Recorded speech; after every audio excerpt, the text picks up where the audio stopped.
नमस्कार, मी प्रवर देशपांडे, डायरेक्टर अनंत competitive classes Nashik.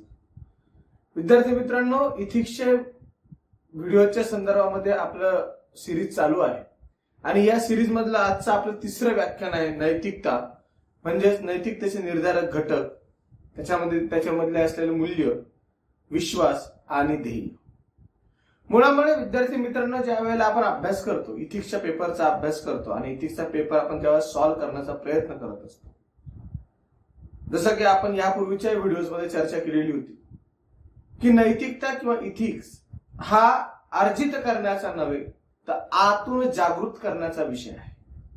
आणि ह्या आतून जी जागृती आहे किंवा आतून त्या विषयाच्या बद्दलची जी माहिती आहे किंवा ओढ आहे किंवा तिच्याबद्दलची जी जाणीव आहे, ती लिहिण्यासाठीची तळमळ आहे, ती तुमच्या लेखणीमधनं उतरण्यासाठी सगळ्यात महत्वाची गोष्ट आहे की तुम्ही कुठल्या वातावरणातून आणि कशा पद्धतीने घडलेले आहात आणि त्या वातावरणाकडे तुमचा आजवरचा बघण्याचा दृष्टिकोन नेमका कसा राहिलेला आहे.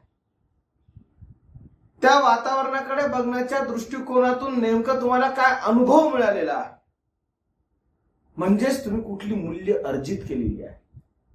आणि ज्या वेळेला एखाद्या गोष्टींची मूल्य आपण अर्जित करतो, मूल्य आपण ज्या वेळेला आत्मसात करतो, त्यावेळेला आपल्या मनामध्ये एक विश्वास निर्माण होतो.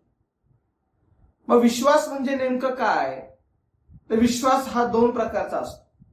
एक जो आपण दुसऱ्यावर ठेवतो किंवा दुसरा जो आपल्यावर ठेवतो. आणि दुसरा, त्याचा दुसरा पार्ट, विश्वासाचा दुसरा बाजू अशी की तुम्ही ज्या विचारसरणीतून घडलेले आहात, तुमची जी पक्की विचारसरणी झालेली, पक्का ठाम विचार जो झालेला आहे, त्याला आपण विश्वास असं म्हणतो. तुमच्या पक्क्या ठाम विचारसरणीवर किंवा विचारांवर समोरचा व्यक्ती जो ठेवतो त्याला विश्वास, किंवा समोरच्या व्यक्तीच्या पक्क्या ठाम विचारांवर किंवा विचारसरणीवर तुम्ही जो ठेवता त्याला आपण विश्वास असं म्हणतो. फेथ. या विश्वासाच्या जोरावरच आपण अनेक कामं करत असतो, दैनंदिन जीवनमान पण जगत असतो. आणि हे जीवनमान जगत असताना आपण आपली वाटचाल ध्येयापर्यंत, ध्येयाच्या दिशेने पुढे नेण्याचा प्रयत्न करत असतो. कोणतं ध्येय मला साध्य करायचंय, नेमकं मला काय करायचंय, कुठं पोहोचायचंय, माझं लक्ष काय, हे आपण ठरवलेलं असतं आणि त्याच्या दिशेने आपली वाटचाल चालू असते. त्याच्यासाठीचं भांडवल आपल्याकडे असतं विश्वासाचं आणि आपण अर्जित केलेल्या मूल्यांचं.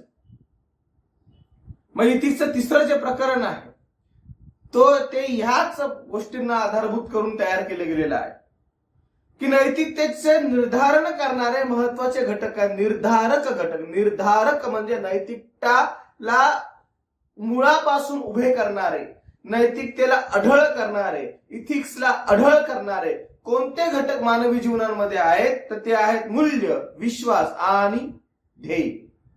हे तीन घटक आहेत.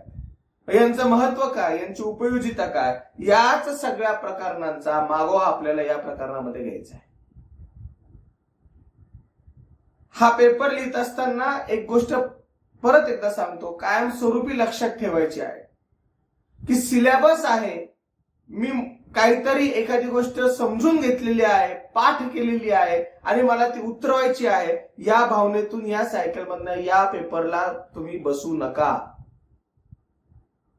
तर सिलेबस आहे आणि तो सिलेबस हे माझं मी कसं जगलं पाहिजे, कसा मी जगत आलेलो आहे, त्याच्यात जर माझ्याकडनं काही चुका घडल्या असतील तर त्या सुधारवण्यासाठीचा हा सिलेबस आहे. मला मार्गदर्शन करणार आहे, जीवन पथदर्शक असा हा माझा सिलेबस आहे किंवा अभ्यासक्रम आहे. या भूमिकेतून या सिलेबसला जर तुम्ही अर्जित केलं आणि जर पेपर लिहायला बसलात तर तुम्हाला पेपर अतिशय स्मूथ जाईल, अतिशय उत्तम जाईल, अतिशय चांगला जाईल आणि तुमचे मार्क सुद्धा अतिशय उत्तम आणि चांगले येतील. सुरुवात करूयात आपण. पहिला आहे नैतिकतेचे निर्धारित घटकांमध्ये पहिला आहे मूल्य. मूल्य म्हणजे काय, व्हॅल्यूज. माझ्या जीवनामध्ये मी कुठल्या मूल्यांची जोपासना केलेली आहे, कुठल्या व्हॅल्यूजची मी जोपासना केलेली आहे, हे फार महत्वाचं. माझे मूल्य कसे आहेत, नैतिक आहेत की अनैतिक आहेत. चोरी करू नये, खोटं बोलू नये, हिंसा करू नये, ही नैतिकतेची मूल्य झाली. आणि याच्या उलट वागणं ही अनैतिकतेची मूल्य आहे. प्रत्येक व्यक्तीला त्याच्या जीवनामध्ये त्याला भेटणारे वरिष्ठ असतील, कनिष्ठ असतील, शिक्षक असतील, आई वडील असतील, मित्रपरिवार असतील, भाऊबंद असतील, सगळेजण नैतिकतेनेच जगण्याचं शिकवण देत असतात. तरीही काही लोक अनैतिकतेने आपलं जीवनमान व्यतीत करताना आपल्याला दिसत असतात.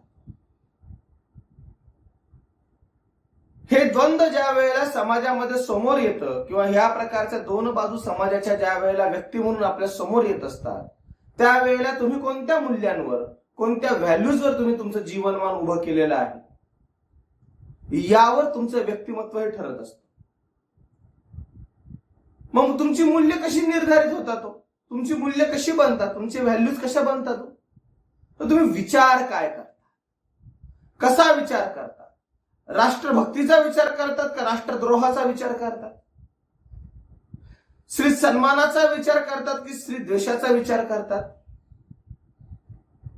सामाजिक सेवेचा विचार करतात की समाजामध्ये द्वेष पसरवण्याचा विचार करतात. तुम्ही अहिंसात्मक विचार करतात की हिंसात्मक विचार करतात, तुम्ही काय विचार करता, कसा विचार करता, यावर तुमचं मूल्यांचं निर्धारण होत असतं, तुमच्या व्हॅल्यूज ठरत असतात. की नेमकं तुम्हाला तुमच्या जीवनामध्ये तुमची विचारसरणी, विचार बांधणी कशा पद्धतीने तयार झालेली आहे. पण विचार येतात कुठून? अचानक येतात कुठून, प्रकट होतात का? नाही. ते कौटुंबिक संस्कारातून येतात, सामाजिक अनुभवातून येतात, अर्जित केलेल्या शिक्षणातून येतात, वाचलेल्या पुस्तकातून येतात, ऐकलेल्या गाण्यातून येतात, सवंगड्यांमधनं येतात, मित्रांमधनं येतात, खेळण्यामधनं येतात. विचार अशा पद्धतीने डेव्हलप होत जातात की तुम्हाला कळत पण नाही की आपला असा विचार डेव्हलप झालेला आहे. अनुभव नावाचा जो शिक्षक आहे ना, तो तुमच्या विचारांमध्ये सगळ्यात जास्त महत्वाचा रोल बजावत असतो. तो सातत्याने तुमचे विचार प्रवाही ठेवण्याचा प्रयत्न करत असतो. एक विचार झाला की दुसरा, दुसरा झाला की तिसरा, तिसरा झाला की चौथा. तुम्ही एकदा आत्मचिंतन करून बघा, तुम्ही कसे कसे तुमचे विचार बदलत जातात, कसे कसे तुमच्या विचारांमध्ये वेगवेगळ्या प्रकारचे स्तर निर्माण होत असतात. एखादी व्यक्ती आता एक बोलते, दुसऱ्या मिनिटाला दुसरं बोलते, तिसऱ्या मिनिटाला तिसरं बोलते. नेमका तिच्या विचार, नेमकं तिला म्हणायचं काय ते कळत नाही. त्याची आज एक भूमिका असते, उद्या एक वेगळीच भूमिका असते. त्याच्यासाठी तो म्हणतो की मला अनुभव आला, मी विचार केला आणि मग मला हे सुचलं म्हणून मग मी हे सांगितलं. मग कुठेतरी एक बिंदूला येऊन तो थांबतो आणि कुठेतरी एका बिंदूला येऊन थांबल्यानंतर तो सांगतो की बाबा रे, हा माझा आता पक्का विचार आहे. व्यक्तीचे मूल्य ही त्याच्या विचारातून तयार होत असतात, व्हॅल्यूज त्याच्या विचारातून तयार होत असतात. आणि जसा त्यांनी विचार केलेला आहे तसं त्याच्या हातनं वर्तन घडत असतं. कसा विचार केलाय त्याने, काय विचार केलाय त्या व्यक्तीने. जर त्यांनी हिंसात्मक विचार केला असेल तर वर्तन पण हिंसात्मक घडेल, अहिंसात्मक केला असेल तर वर्तन पण अहिंसात्मकच घडेल. वर्तन त्याच्या हातून घडण्यासाठी त्याची मूल्य आणि मूल्यांच्या जोरावर निर्माण झालेले विचार हे सगळ्यात जास्त महत्वाचे ठरत असतात. आणि त्याच्या वर्तनांमधनं तो निर्णय प्रक्रियेमध्ये ज्या वेळेला सहभागी होतो त्यावेळेला त्याला एक प्रकारची दिशा मिळते. हे बघा मित्रांनो, काम शेतामध्ये बैल पण करतो आणि काम माणूस पण करतो. बैलाच्या कामाला दिशा नसते, माणसाच्या कामाला दिशा असावी लागते. जर दिशा असेल ना तर इच्छित ध्येयापर्यंत पोहोचता येते. दिशा नसेल ना तर इच्छित ध्येयापर्यंत व्यक्तीला कधीही पोहोचता येत नाही. त्यामुळे इथं म्हटलेलं आहे, मूल्यांची परिभाषा काय, टर्मिनॉलॉजी काय. तर मूल्य म्हणजे काय, व्यक्तीच्या विचार, वर्तन आणि निर्णयांमध्ये दिशा देणारे मूलभूत तत्व आहे, फंडामेंटल प्रिन्सिपल्स आहे. निश्चितच आहे.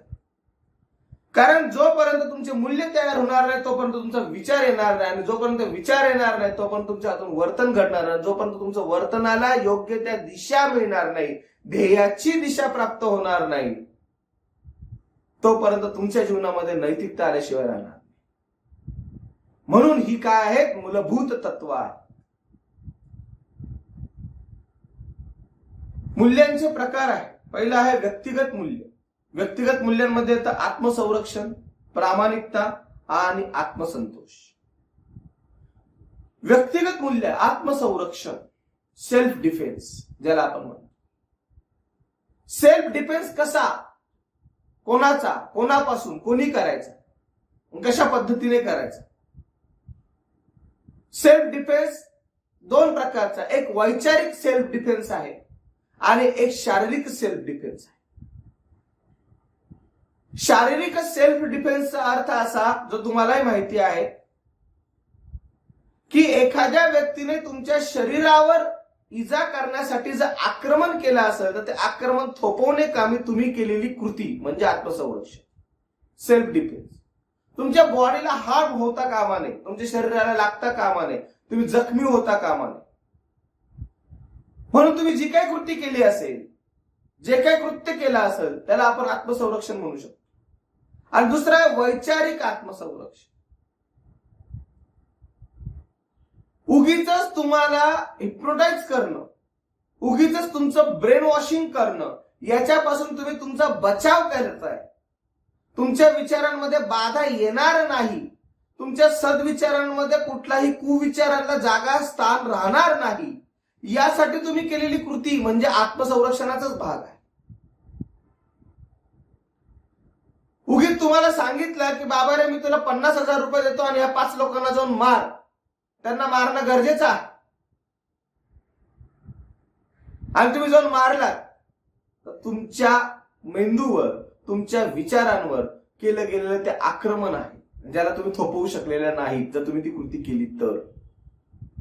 सारासार विचार, सद्विवेक जागृत ठेवून जर तुम्ही तिथं उभे राहिलात, तुमच्या विचारांशी पक्के राहिलात, तुमच्या मूल्यांशी पक्के राहिलात, त्याच्यानुसार जर तुमचं वर्तन केलं आणि तुम्ही तुमचं ध्येय नाही विसरला, तर तुम्ही तुमचं वैचारिक आत्मसंरक्षण केलेलं आहे, हा त्याचा अर्थ आहे. तुम्ही व्यसनाधीन कधीही नव्हता, तुम्ही व्यसनी कधीही नव्हता. उगीच तुम्हाला कोणीतरी सांगितलं की अमुक अमुक गोष्टीचं व्यसन करून बघूयात किंवा अमुक अमुक गोष्टीची टेस्ट करून बघ, काही होत नाही, फार छान असते. तुम्ही तिथं तुमचं ते सरकलेलं पाऊल, सटकलेलं पाऊल हे पुढे जाऊन तुमच्या वर्तनावर एक प्रकारचा काळीमा फासणारा ठरू शकतो. कारण तिथं तुम्ही तुमचा सद्विवेक जागरूक ठेवलेला नाहीये. तिथं कुठेतरी तुम्ही काहीतरी कुठल्या तरी गोष्टींमुळे तुम्ही कुठल्या तरी प्रलोभनाला बळी पडलेला आहात. त्यामुळे तुमचं आत्मभान तिथे जागृत राहिलेलं नव्हतं. त्यामुळे तुम्हाला आत्मसंरक्षण स्वतःचं करता आलं नाही. प्रामाणिकता, पुढचा मुद्दा आहे प्रामाणिकता. प्रामाणिकपणा हा अंगी असलाच पाहिजे. अप्रामाणिक व्यक्तीला जीवनात स्थान नाही, कोणत्या स्थितीत स्थान नाही. जर तुम्ही प्रामाणिक जीवन जगत असाल, प्रामाणिकता परत दोन गोष्टींची आहे. कोणाशी प्रामाणिक राहायचं, एक स्वतःशी प्रामाणिक राहणं आणि एक दुसऱ्याशी प्रामाणिक राहणं. दोन्हीही प्रामाणिकता महत्वाच्या आहे. मी हे ठरवलं आहे, मला हे करायचं आहे आणि ते करूनच मी थांबणार आहे, हा स्वतःबद्दलचा विश्वास मनात बाळगून स्वतःशी प्रामाणिक राहून केलेली प्रत्येक कृती व्यक्तिगत प्रामाणिकतेचं लक्षण आहे. आणि दुसऱ्याच्या कृत्यावर, दुसऱ्याच्या वर्तनाशी प्रामाणिक राहणं, एखाद्याला दिलेला शब्द पाळणं, एखाद्याचे उधार घेतलेले पैसे वेळेत त्याला परत करणं, एखाद्या बरोबर सद्व्यवहार करणं, सद्वर्तन करणं, प्रामाणिक वर्तन करणं, हे पण महत्वाचं आहे. त्याच्यामुळे प्रामाणिकपणा हा तुमच्या मूल्य निर्धारित करतो की तुम्ही कसे आहात, तुमची व्हॅल्यूज काय आहेत, तुम्ही प्रामाणिक आहात की अप्रामाणिक आहात, कसे आहात तुम्ही, तुमच्यावर विश्वास का ठेवायचा आहे. जर तुम्ही प्रामाणिक असाल तर आम्हाला तुमच्यावर विश्वास ठेवणं सोपं आहे. तुम्ही जर अप्रामाणिक असाल तर तुमच्यावर विश्वास ठेवण्याच्या आधी विचार करावा लागेल. आणि आपण आपल्या जीवनामध्ये बघतो, जो व्यक्ती प्रामाणिक असतो, जो शब्दाला जागृत असतो, ज्याला अडचण आली, काही काम करत असताना तो सांगू शकतो की बाबा रे मला अडचण आलेली आहे, मी 2 दिवसांनी तुझं काम करतो, त्याच्यावर विश्वास संपादित होतो. आणि जो व्यक्ती खूप मोठमोठ्या गोष्टी करतो, प्रत्यक्षात काम शून्य करतो, तो अप्रामाणिक व्यक्ती असतो. त्याच्याबद्दल मनामध्ये, आपल्या मनामध्ये शंका निर्माण होते, प्रश्नचिन्ह निर्माण होते. आणि मग त्या व्यक्तीबद्दल, त्या व्यक्तीच्या संदर्भात कृती करावी की नाही करावी, त्याच्याबरोबर पुढे चालावं की नाही चालावं, याच्या बाबत मनामध्ये शंका कुशंका निर्माण व्हायला सुरुवात होते. जर तुमची मूल्य स्वच्छ असतील, तुमच्या व्हॅल्यू स्वच्छ असतील, तुमची मोरॅलिटी स्वच्छ असेल, तर तुमच्या बरोबर लोक येतात, प्रामाणिकपणाने तुमचं काम बघतात आणि प्रामाणिकपणाने तुम्ही लोकांना सेवाही देऊ शकतात आणि त्यांच्याबद्दल तुम्ही कामही करू शकता. म्हणून व्यक्तिगत मूल्यांमध्ये आत्मसंरक्षण जसं महत्वाचं आहे, तसंच प्रामाणिकताही महत्वाची आहे. पुढे आहे आत्मसंतोष. हा सगळ्यात महत्वाचा शब्द आहे, आत्मसंतोष. मी जे काम केलंय त्याच्याबद्दल मला माझा अभिमान वाटणं. माझ्या कामाचा अभिमान तुम्हाला वाटो अथवा न वाटो, हा नेक्स्ट पार्ट आहे, हा पुढचा भाग झाला.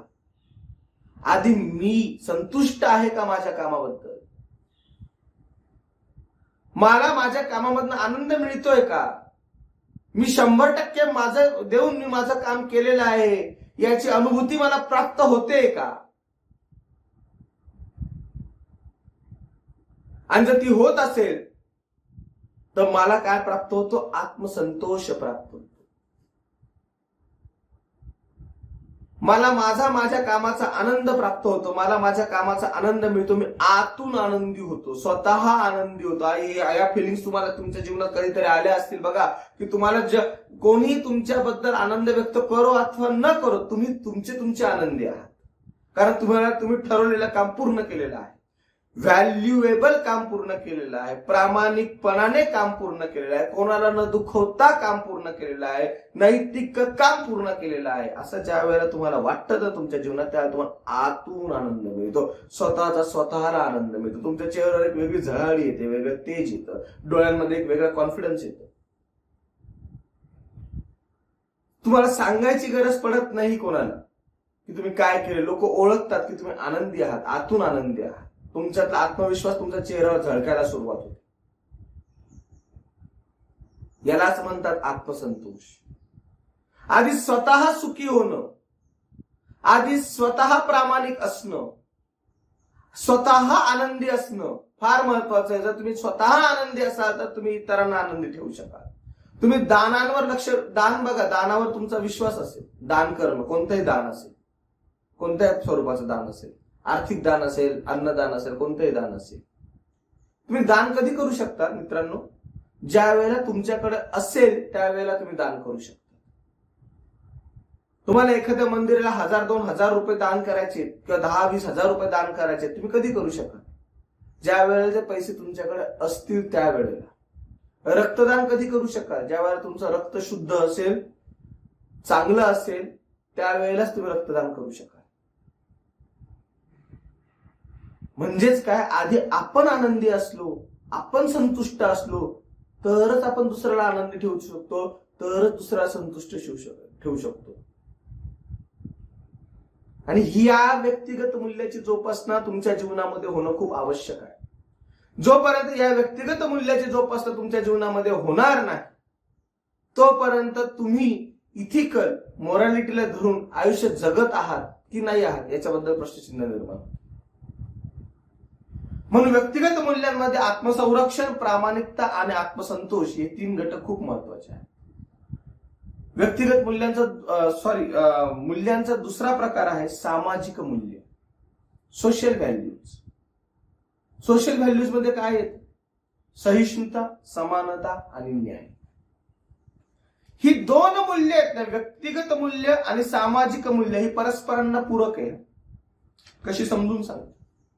व्यक्ती म्हणून तुम्ही व्यक्तिगत आयुष्य जरी जगत असाल तरी व्यक्ती म्हणून व्यक्तिगत आयुष्य जगत असताना तुम्ही समाजामध्येच वावरत असता.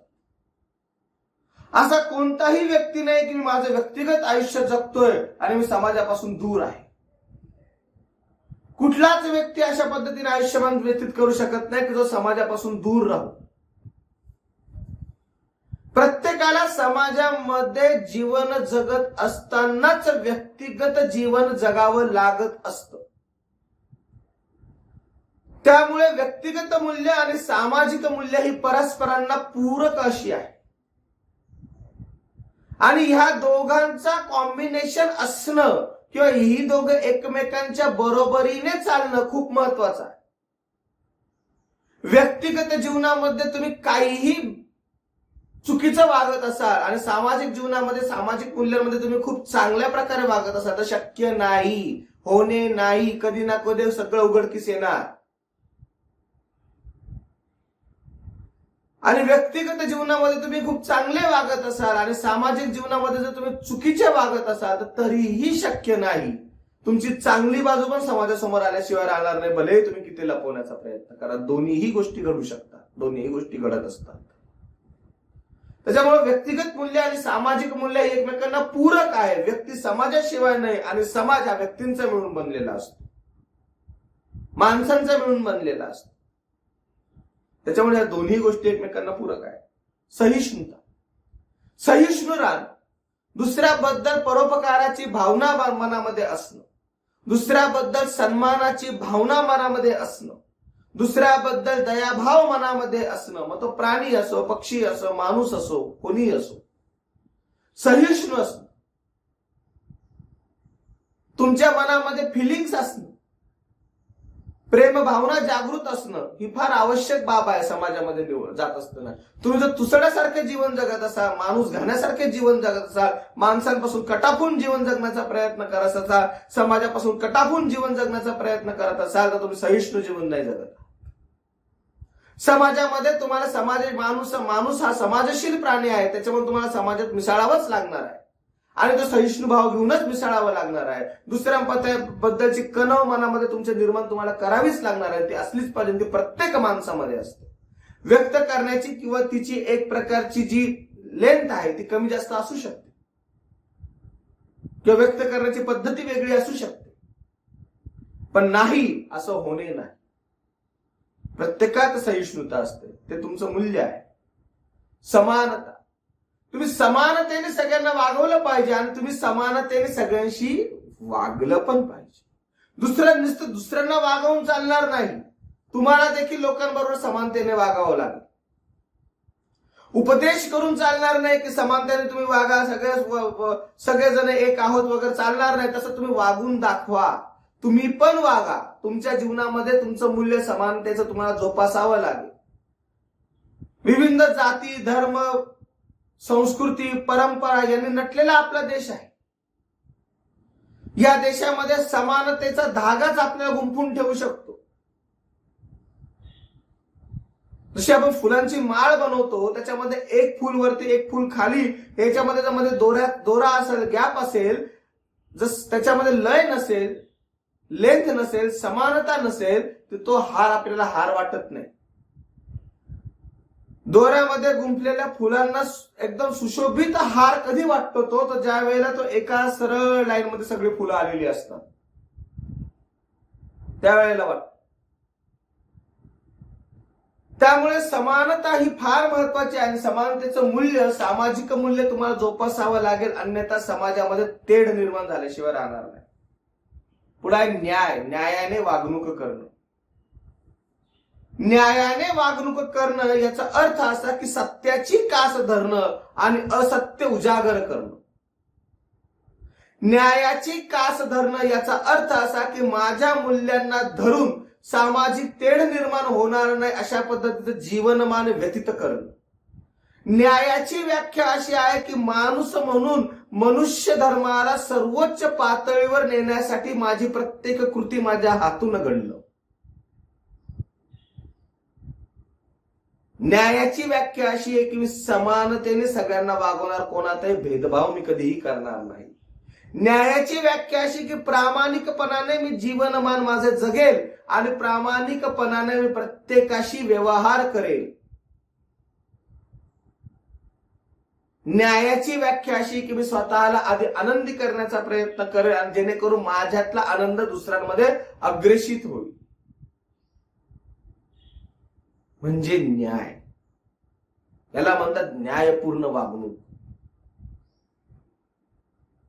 तुम्ही घरामध्ये प्रवेश केला, तुम्ही थकलेले आहात, दिवसभराच्या कामाने थकलेले आहात, वैतागलेले आहात आणि तुमचं लहान बाळ जर तुमच्याकडे हट्ट करायला लागलं किंवा ते तुमच्याशी दिवसभर तुम्ही त्याला दिसलेलं नाही म्हणून तुमच्याशी सरळ सरळ गप्पा मारायला लागलं, तुम्ही त्याला बाजूला सारलं आणि स्वतः जाऊन आराम करायला लागले, ही तुमची न्यायपूर्ण वागणूक नाहीये.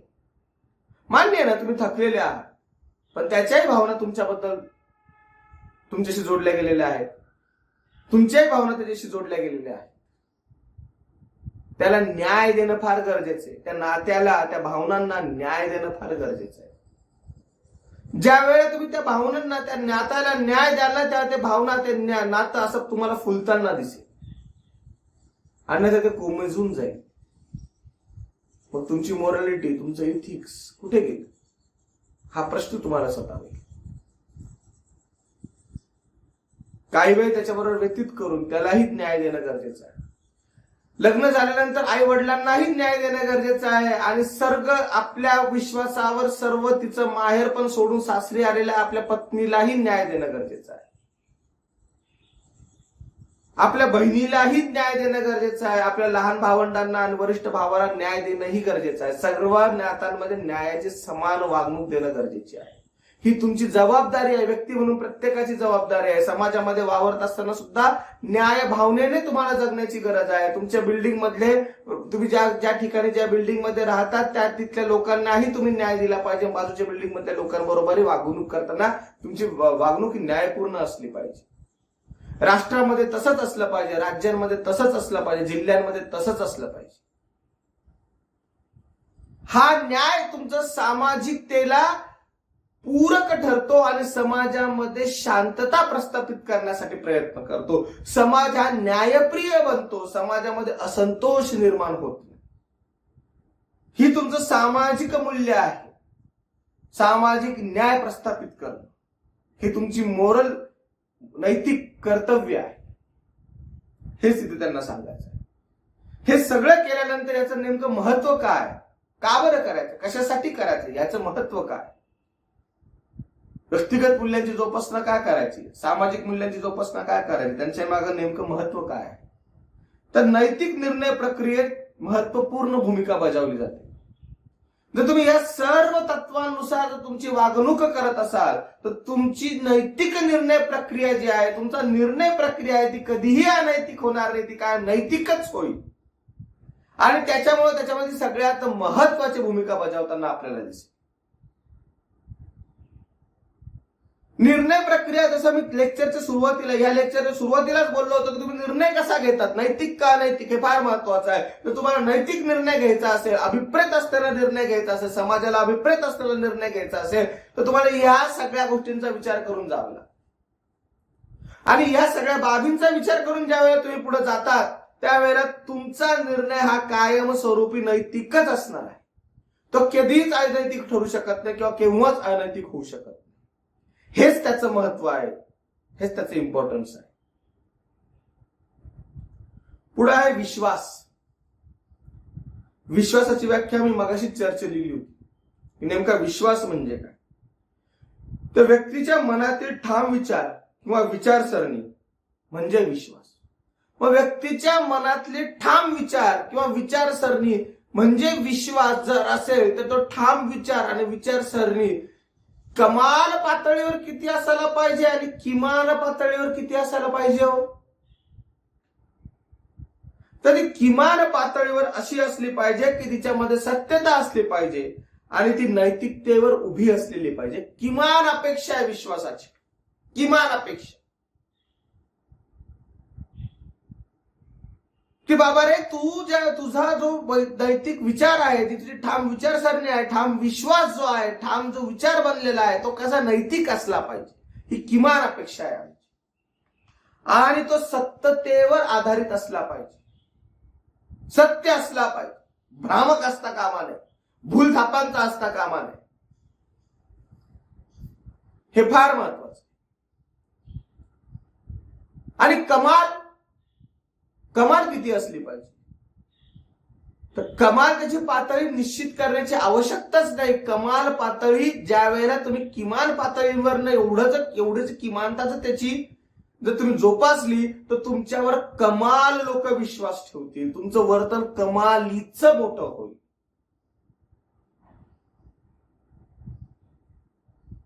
विश्वासाची कमाल पातळी असू शकत नाही, विश्वासाची किमानच पातळी असू शकते. किमान एवढं करा.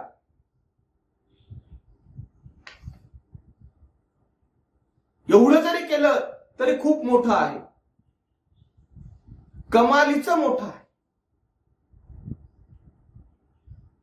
त्यामुळे विश्वास कसा निर्माण होतो, विश्वास कसा तयार होतो, आम्ही जसं मगाशी बोललो होतो की विश्वास निर्माण होतो हा कसा होतो की तुमचा स्वतःमध्ये एक विश्वास निर्माण होतो, तुमचा त्याला आपण आत्मविश्वास म्हणतो. आणि लोक तुमच्यावर ठेवतात, तर तुमच्या नैतिक विचारांमुळे ठेवतात. तर तुमच्या विचारांमध्ये सत्यता असेल, तुमचे विचार नैतिकतेला धरून असतील, तर लोक तुमच्यावर विश्वास ठेवतात.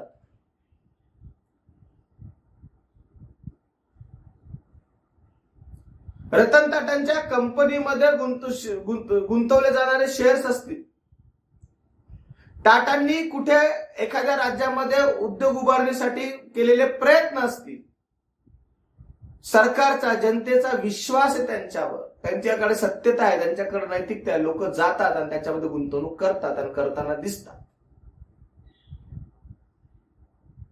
अशी रिअलिस्टिक उदाहरणं तुम्हाला खूप सारे सापडतात.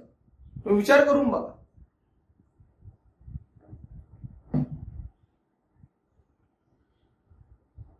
त्यामुळे विश्वास तुम्हाला जर संपादित करायचा असेल तर तुमचं वर्तन नैतिक असलं पाहिजे, तुमचं चारित्र्य शुद्ध असलं पाहिजे. आणि सगळ्यात महत्वाचं म्हणजे तुम्ही सत्याची कास धरलेली असली पाहिजे. सत्याला खूप समस्यांचा सामना करावा लागतो.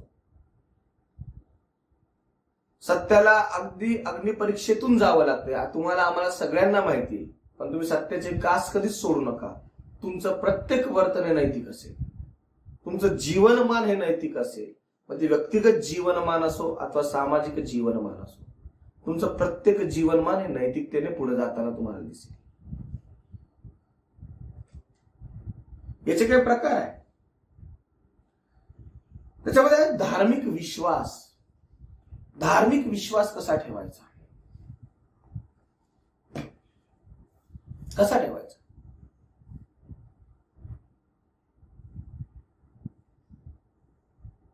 घरामध्ये जर एखाद्या घरामध्ये धार्मिक वातावरण असेल आणि त्या घरामधल्या धार्मिक वातावरणामध्ये वारकरी संप्रदायाचे वेगवेगळ्या प्रकारचे अभंग गायले जात असतील, त्याच्यामध्ये म्हटलं असं, वृक्षवल्ली अमासोय रे वनचरे, वृक्षांची जोपासना करण्याचा संदेश दिलेला आहे, पर्यावरणाची जोपासना करण्याचा संदेश दिलेला आहे. आणि त्याप्रमाणे जर तुम्ही वर्तन करत असाल तर तुमचा धार्मिक विश्वास आहे, संतांनी सांगितलेला आहे, त्याच्यानुसार त्या संतांच्या शिकवणुकीनुसार मार्गक्रमण करणं सोपं आहे. जायचं आहे पुढे, जाऊयात, हरकत नाही. आणि जर तुम्हाला सांगितलं की रस्ते दाराच्या बाहेर पडलात आणि डावीकडून मांजर आडवी गेली, काळ्या रंगाची मांजर आडवी गेली, तर कामाला जाऊ नको तू मागे. मग तुमचा एमपीएससीचा इंटरव्ह्यू असेल किंवा युपीएससीचा इंटरव्ह्यू असेल, तुम्ही जाणार नाही का इंटरव्ह्यूला त्या दिवशी? आणि इंटरव्ह्यूच्या पॅनलला कारण काय सांगाल, मेल करून किंवा पत्र पाठवून, की घराच्या बाहेर इंटरव्ह्यूला निघत असतानाच काळ्या रंगाची मांजर डावीकडून उजवीकडे आडवी गेली, त्यामुळे मी इंटरव्ह्यू तो अपशकून होता म्हणून मी येऊ शकलो नाही. धार्मिक विश्वासामध्ये लक्षात घ्यावा, धार्मिक विश्वास जरूर असावा, पण धार्मिक अंधश्रद्धा कधीही बाळगू नका. हाच नैतिकतेचा इथला एक सुप्त बारीक धागा आहे. विश्वास असणं वेगळं आणि अंधविश्वास असणं वेगळं. विश्वास ठेवायला लावताय, अंधविश्वास नाही, बिलकुल नाही. अंधविश्वास कधीही ठेवायचा नाही. अंधश्रद्धेला खतपाणी घातलं जाणारी नैतिकता किंवा मूल्य केव्हाही कधीही जोपासायची नाहीये. जर ती जोपासण्याचा आपण प्रयत्न केला तर आपलं वर्तन हे नैतिक नसणार, मोरलिटीला धरून नसणार. त्यामुळे आपला निर्णय चुकणार, आपला विश्वास चुकणार आणि आपलं ध्येय हे आपण केव्हाच कधीच गाठवू शकणार नाही. उदाहरणार्थ, आपण जसे वागतो तसं आपल्याला फळ मिळतं, किंवा जो जे वांछिल तो ते लाहो. अशा प्रकारचे जे जे काही गोष्टी तुमच्या जीवनात येतात, हा धार्मिक विश्वासाचा भाग आहे. पेरावे तसे उगवते, जे पेराल तेच उगवेल, हा धार्मिक विश्वासाचा भाग आहे. आणि याच्या मागे सायंटिफिक रिझन पण आहे. आंब्याची कोय पेरली तर आंबाच येणार आहे ना, कोय डाळिंब येणार. पेरावे तसे उगवते. विश्वास पेरला विश्वासाची फळं येतील, अविश्वास पेरला अविश्वासाची फळं येतील, संशय पेरला संशयाची फळं येतील, हिंसा पेरली हिंसेची फळं येतील, येणार. धार्मिक विश्वासांमध्ये विज्ञान आहे हो. अंधश्रद्धेमध्ये कुठे आहे विज्ञान? मांजर आडवी गेली याच्यात कुठे विज्ञान? ती तिचं काम करायला निघून गेली. तिला मेंदू तिला तिने काहीतरी विचार केला, ती तिची गेली, ती तिचं काम करते, तू तुझं काम कर. तिने कुठे तुझी वाट अडवली?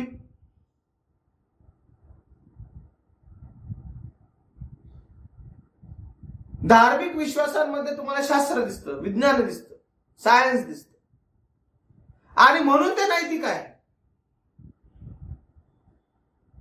म्हणून त्यावर कार्य करणं सोपं आहे आणि त्या कार्यानुसार ध्येय गाठणं पण सोपं आहे. म्हणून तो इथिक्सचा, मूल्यांचा निर्धारिक घटक ठरत असतो. पुढे बघूयात. धार्मिक विश्वास ज्या वेळेला तुम्ही तयार करतात त्याच्यामधूनच तुमचा सामाजिक विश्वास सुद्धा तयार होतो. मग सामाजिक न्यायाची प्रस्थापना होते, समाजामध्ये न्यायाची प्रस्थापना होते, समाजामध्ये भेदभाव होत नाही, समाजामध्ये स्पृश्यता पाळली जात नाही, सामाजिक न्याय प्रस्थापित व्हायला मदत होते. मानवाधिकारांचं जोपासना होते. मानवाधिकार फार महत्त्वाचे. माणूस म्हणून माझे जे अधिकार आहेत त्यांची जोपासना व्हायला त्याच्यामुळे सुरुवात होताना आपल्याला दिसते.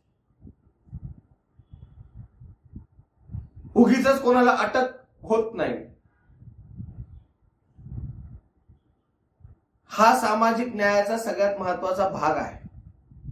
विश्वास आहे, कायद्यावर तुमचा विश्वास आहे.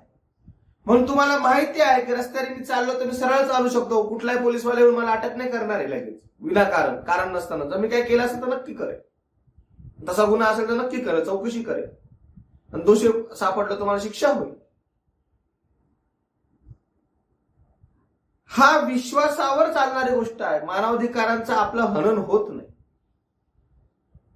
आणि विविधतेचा आपण स्वीकार करायला लागतो. माझ्यापेक्षा तू वेगळा असलास तरी मी त्याचा स्वीकार करतो, कारण माझ्यामध्ये काय विश्वासाची निर्मिती झालेली आहे. माझी विचारसरणी ठाम आहे की बाबा रे जी म्हणून जिथे जिथे विविधता आहे तिथे तिथे म्हणून मला त्याचा स्वीकार करायचा आहे किंवा तो स्वीकार करावा लागणार. म्हणून आपण दुसऱ्यांच्या संस्कृतीला आपली संस्कृती समजून त्याच्यामध्ये आपण मनोभावाने त्याच्यामध्ये सामील होतो.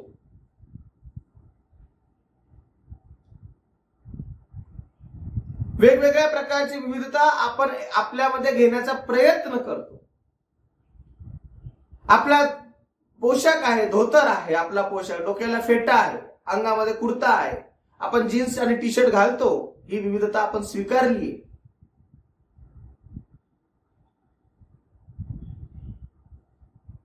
आपण आता लग्नांचे इव्हेंट्स करायला लागलेलो आहोत, प्री वेडिंग शूट करायला लागलेलो आहोत. आपण ही विविधता काळानुसार स्वीकारलीये, हा बदल स्वीकारलाय. त्याच्याबरोबरीने आपण आपली कर्तव्य, लग्नामधले वेगवेगळ्या प्रकारची कार्य, आवश्यक असलेले सगळे विधी पण पार पाडतोय. हा विविधता आपण यांचा संगम करण्याचा प्रयत्न केलाय. आपण या बाबी स्वीकारलेला आहे, कारण आपला विश्वास आहे.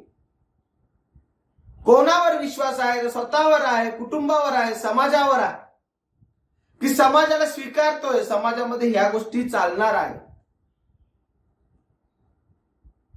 या विश्वासातूनच तुमची मूल्य विकसित झालेली आहे. या विश्वासामधूनच तुमचं ध्येयाकडे जाण्याची तुमची वाटचाल सुरू झालेली आहे. त्यामुळे हा विश्वास खूप महत्वाचा आहे. याचं नेमकं महत्व काय आहे? तर व्यक्तीच्या नैतिकतेच्या आधारस्तंभावर तो परिणाम करत असतो. विश्वास काय करत असतो? व्यक्तीच्या नैतिकतेच्या आधारस्तंभावर. म्हणजे मनातील ठाम विचार किंवा विचारसरणी, विश्वासाचं पुढचं समानार्थी शब्द, समानार्थी नाव, व्यक्तीच्या मनातील ठाम विचार किंवा विचारसरणी म्हणजे विश्वास, हे काय करतात? तर नैतिकतेच्या आधारस्तंभावर परिणाम करतात. जर व्यक्तीच्या मनातील ठाम विचार आणि विचारसरणी सद्विवेकाला धरून असेल तर व्यक्तीची नैतिकता मोरॅलिटी, तिचा आधारस्तंभ हा सुद्धा मॉरल असतो, नैतिक असतो. आणि जर तो व्यक्तीच्या मनातला ठाम विचार किंवा विचारसरणी ही चुकीची असेल तर व्यक्तीच्या मनातला आधारस्तंभ हा मोरल नसतो, अनैतिक असतो, नैतिक नसतो. चांगला विचार केला, विचारसरणी चांगली असेल तर नैतिकता चांगली. वाईट विचार केला, आधारस्तंभ नैतिकतेचा वाईटाचा, मूल्य अनैतिक. इतकं साधं गणित आहे. त्यामुळे विचारसरणी कशी असली पाहिजे, चांगली असली पाहिजे. विश्वास कसा असला पाहिजे, चांगला असला पाहिजे, चांगल्यावर तो ठेवला पाहिजे आणि चांगल्या विश्वासाची आपण जोपासना केली पाहिजे. म्हणजे व्यक्तीची नैतिकता, व्यक्तिमत्व हे नैतिकतेला धरून उभं राहतं. परिवेशाशी तुम्ही नैतिकतेने समायोजन करू शकता, समायोजन साधू शकता. या आधीच्या लेक्चरमध्ये या व्याख्येवर आणि या गोष्टींवर माझं भाष्य झालेलं आहे. वर्तनाची आणि निर्णयांची दिशा ठरते. जर व्यक्तीचा वर्तन नैतिकतेला धरून असेल, त्याचा आधारभूत स्तंभ हा नैतिक असेल तर त्याचे वर्तन पण नैतिक होतं आणि त्याचं ध्येय, त्याची दिशा ही सुद्धा नैतिकच असते. जर चांगला विचार मी केलेला असेल ना तर माझी दिशा पण चांगलीच असते. जर मी युपीएससीचा किंवा एमपीएससीचा विचार केलेला असेल ना, हा माझा ठाम विचार झाला, विश्वास झाला की मला एमपीएससी करायची किंवा युपीएससी करायची, डन. आधारस्तंभ माझा नैतिक विचार असला पाहिजे. मी अभ्यास केला पाहिजे, मी सकाळी उठलो पाहिजे, मी शरीराची आणि मनाची स्वच्छता रोज केली पाहिजे, रोज अभ्यास केला पाहिजे, रिव्हिजन केली पाहिजे, क्वेश्चन पेपर सोडवले पाहिजे वगैरे, न्यूजपेपर वाचले पाहिजे, करंट्सवर लक्ष असलं पाहिजे, स्वतःची मतं तयार केली पाहिजे, लिहिण्याची प्रॅक्टिस केली पाहिजे, एटसेट्रा एटसेट्रा एटसेट्रा. सगळं माझं कार्य त्या दिशेने, तर माझी दिशा, माझं ध्येय हे गाठणं सुद्धा काय नैतिकच असणार. कारण मला अधिकारी व्हायचंय, मला अधिकारी पदाचं माझं स्वप्न साकार करायचंय. आणि मी जर विचार केला की मला नामचीन डॉन व्हायचंय किंवा गुंड व्हायचं किंवा किडनॅपर व्हायचंय, तर माझं काम पण तसंच, माझी दिशा पण तशी आणि एंड सेंटर जे ध्येय चुकलं, विचार चुकला, प्रवासही चुकला, आयुष्यही चुकलं. हे त्याचं महत्व आहे. विश्वास, विचारसरणी तुम्ही कशी ठेवतात. विवेकाला धरून ठेवणार तर दिशा पण विवेकी मिळणार, ध्येय पण सद्विवेकाचं असणार. अविवेकाला धरून ठेवणार, दिशा पण अविवेकी असणार, ध्येय पण अविवेकी असणार. पुढे आहे ध्येय, पुढचा गट आहे ध्येय, गोल्स. मग ध्येय म्हणजे काय, ध्येय म्हणजे काय, कुठल्या गोष्टीला ध्येय म्हणतात हे बघणं फार महत्वाचं आहे. मी ऑफलाईन मध्ये बोलत असतो ना, त्याच्यामुळे मध्ये मध्ये तुम्हाला दोनदा असे प्रश्न विचारू शकतो, सॉरी. ध्येयाची व्याख्या काय आहे, इथपासून इथपर्यंत मध्ये जो प्रवास होतो त्याला ध्येय म्हणतात का? तर होय, इथून निघायचंय, इथं पोहोचायचंय, हे झालं माझं लक्ष, हा झाला माझा साधन, या साधनाला घेऊन मला इथं पोहोचायचंय. हा जो मधला जो भाग होता ना, यात मी काय करतो हे फार महत्वाचं आहे. मी माझं ध्येय कसं गाठतो, हे इथं माझं इथिक्स, इथं माझी मोरॅलिटी, इथं माझं चारित्र्य कसं गाठतो. प्रामाणिकपणाने गाठतो की अप्रामाणिकपणाने गाठतो, नैतिकतेने गाठतो की अनैतिकतेने गाठतो, कायदेशीर गाठतो की बेकायदेशीर गाठतो, हिंसक गाठतो की अहिंसक गाठतो, हे फार महत्वाचं आहे. यावर तुमची नैतिकता ठरते, यावर तुमची मोरॅलिटी ठरणार. कसे आहात, इथिक्सला धरून आहात की नाही आहात, तुमच्या जीवनात काही इथिक्स आहेत की नाही, ध्येय आहेत की नाही, नैतिकता आहेत की नाही. बघू, ध्येयाची परिभाषा आहे. ध्येय म्हणजे व्यक्तीच्या आयुष्यातील महत्वाकांक्षा किंवा उद्दिष्टे ज्यांच्या प्राप्तीसाठी ती कार्य करत असते. महत्वाकांक्षा आणि उद्दिष्ट कसं आहे हे फार महत्वाचं आहे. ओव्हर अँबिशियस असणं पण चुकीचं आहे आणि लो अँबिशियस असणं पण चुकीचं आहे. महत्वाकांक्षा ही टप्प्याटप्प्याने वाढली पाहिजे. एखादा व्यवसाय तुम्ही सुरू केला आणि एका रात्रीत 200 कोटीचा मालक मला व्हायचं, हीच माझी महत्वाकांक्षा. कसा होशील बाबा, चालू तर दे, संचय तर कर, योजना तर आख, त्या पद्धतीने पुढे पुढे पुढे पुढे प्रवास तर कर, त्यावेळेला तुझं उद्दिष्ट साध्य होईल ना रे. अशी ओव्हर अँबिशियस का होतं की एका रात्री 200 कोटी झाले पाहिजे? कसा होशील? एका वर्षातही नाही होणार, हळू लागेल, जरा वेळ लागेल. ध्येय उच्च आहे, चांगलं आहे, उत्तम आहे, छान आहे, महत्वाकांक्षा असणं चुकीचं नाही, पण ते ओव्हर अँबिशियस असता कामा नये, ओव्हर असता कामा. महत्वाकांक्षा ही जरूर असावी आणि ती टप्प्याटप्प्याने वाढत न्यावी. या वर्षामध्ये मी 50 कोटीचा धंदा करतो, कष्ट करतो, पुढच्या वर्षीचे टार्गेट 100 कोटी, त्याच्या पुढचीचे 150, त्याच्या पुढचीचे 200. हरकत नाही, जा, ऑल द बेस्ट, जमेल, होईल. याला म्हणतात महत्वाकांक्षा. ती टप्प्याटप्प्याने वाढते. त्याच्यामुळे महत्वाकांक्षा किंवा उद्दिष्ट प्राप्तीसाठी ती कोण कार्य करत असतं? तर ध्येय कार्य करत असतं. उद्दिष्ट काय साध्य करायचंय, काय महत्वाकांक्षा साध्य करायची, ती कशी प्राप्त करायची, याच्यासाठीचा जो मधला, जो मी बोललो ना मग कशी मधला गॅप, या पद्धतीचा हा मधला, हा फार महत्वाचा.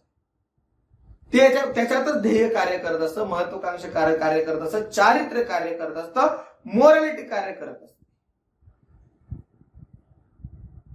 तो मार्ग जर तुम्ही अचूक आणि उत्तम निवडला तर तुमचं ध्येय अचूक आणि उत्तमच असतं. आणि तो मार्ग जर तुम्ही चुकीचा निवडला तर तुम्हाला अडथळे येणार, खूप सारे अडथळे येणार. त्याच्यामुळे तुमचा संपूर्ण मार्ग हा कसा स्वच्छ असायला पाहिजे, सुगम असायला पाहिजे, सुंदर असायला पाहिजे. ध्येयाचे 2 प्रकार आहेत. एक आहेत व्यक्तिगत ध्येय, त्याला म्हणतात आपण स्वयंपूर्णता, करिअर आणि आरोग्य. स्वयंपूर्णता म्हणजे काय? ती सेल्फ सफिशियंट असते. माझा खर्च भागवायला मी कॅपेबल आहे. कॅपेबल असणं, स्वतःमध्ये कॅपेबल असणं फार महत्वाचं. आणि व्यक्तिगत ध्येय प्रत्येकाचं असायलाच हवं की तुमच्या ज्या गरजा आहेत, किमान त्या तुमच्या गरजा ज्या आहेत त्या तुम्ही पूर्ण करू शकतायत का? कुटुंबाच्या गरजा तुम्ही पूर्ण करू शकतायत का? एवढे कॅपेबिलिटी तुमची वाढली पाहिजे. तुम्ही एवढे स्वयंपूर्ण असले पाहिजे. हे प्रत्येक व्यक्तीचं ध्येय असायलाच हवं. आणि हे सगळं ध्येय तुम्हाला मोरॅलिटीला, चारित्र्याला धरून, इथिक्सला धरून साध्य करायचं. पुढे आहे करिअर. तुम्ही ठरवलं पाहिजे की मला ह्या क्षेत्रामध्ये करिअर करायचं आणि या क्षेत्राच्या शेवटापर्यंत मला पोहोचायचंय आणि तिथं जाऊन थांबायचंय आणि तिथून पुढे मला माझं आयुष्य जगायला सुरुवात करायची. करिअरचं ध्येय ज्यांच्या समोर नसतं किंवा जे बाळगत नाहीत ते आपल्याला इथंच फिरताना दिसतात. कोण काय करतं, कसं करतं, काय करतं माहित नाही. एक वेगळी डिग्री घेतात, त्याच्यानंतर दुसरी वेगळी डिग्री घेतात, मग तिसरी वेगळी डिग्री घेतात, मग काय चौथी वेगळी डिग्री घेतात, मग काय 5वी वेगळी डिग्री. वेगवेगळ्या डिग्रींचा संच केलेला असतो लोकांनी.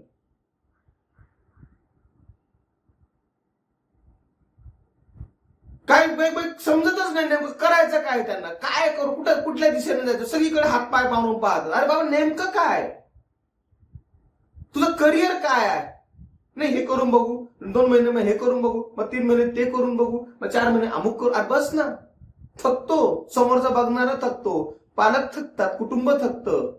तू नाही थकत का बाबा? डोळे दुखतात बघून बघून. एकदा एखाद्याला फोन केला ना तुम्ही, तुमच्या एखाद्या मित्राला, तुम्ही बघा की आज काय करतो, काय नाही बाबा मी MBA करतो. अरे वा छान छान. 2-4-6 महिन्याने फोन, आता काय करतो? काय नाही मी आता AI चा कोर्स लावलाय किंवा अॅनिमेशन करतो. मग तुझे MBA कर. नाही ते काय, ते याच्यात ऑपॉर्च्युनिटी जास्त आहे, आता हे कम्प्लीटच करणार आहे. 2-4-5 महिन्याने त्याला फोन केला ना, आता काय करतो रे बाबा, आता काय करतो? नाही परत MBA करतो. मग तेव्हा ते MBA करतो. नाही ते अॅनिमेशन आणि MBA असलं की जरा चांगलं पॅकेज मिळतं. अरे म्हणजे काय, नेमकं काय? एक पूर्ण करणं राजा, एक काहीतरी पूर्ण करणं. तुमचं ध्येय स्वच्छ असलं पाहिजे, पारदर्शक असलं पाहिजे आणि ते 10.9चा शॉट लागून तुम्हाला पूर्ण करता आलं पाहिजे. आमच्या रायफल शूटिंग मध्ये म्हणतात 10.9चा शॉट, ब्लॅक सेंटरला एकदम शेवटच्या पॉइंटला मध्यभागी गोळी लागणं, त्याला 10.9चा शॉट म्हणतात.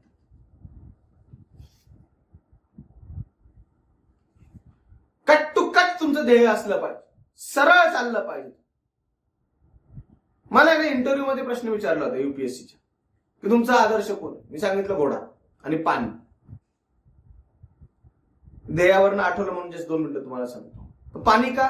तर पाणी सगळ्यांमध्ये मिसळतं आणि जिथं जाईल तिथं स्वतःचा रंग घेतं, पण स्वतःचं अस्तित्व विसरत नाही किंवा स्वतःचं अस्तित्व सोडत नाही. आणि घोडा का? तो घोड्याला तुम्ही बघा अशी एक झापड लावलेली असते अशी चालत असताना. त्याचं ध्येय निश्चित असतं, सरळ जायचं असतं त्याला, सरळ. आपल्या कॉम्पिटेटिव्ह एक्झामिनेशन देणाऱ्या मुलांची एक गंमत असते, त्यांनी पण अशी स्वतःला झापड लावून सरळ चाललं पाहिजे घोड्यासारखं. पण घोडा थांबतो पण, आणि त्यावेळेला त्याचा मालक त्याची ती झापड काढून टाकतो आणि तो इकडे तिकडे घोडा बघत असतो त्यावेळेला. मग खातो पितो सगळीकडे बघतो.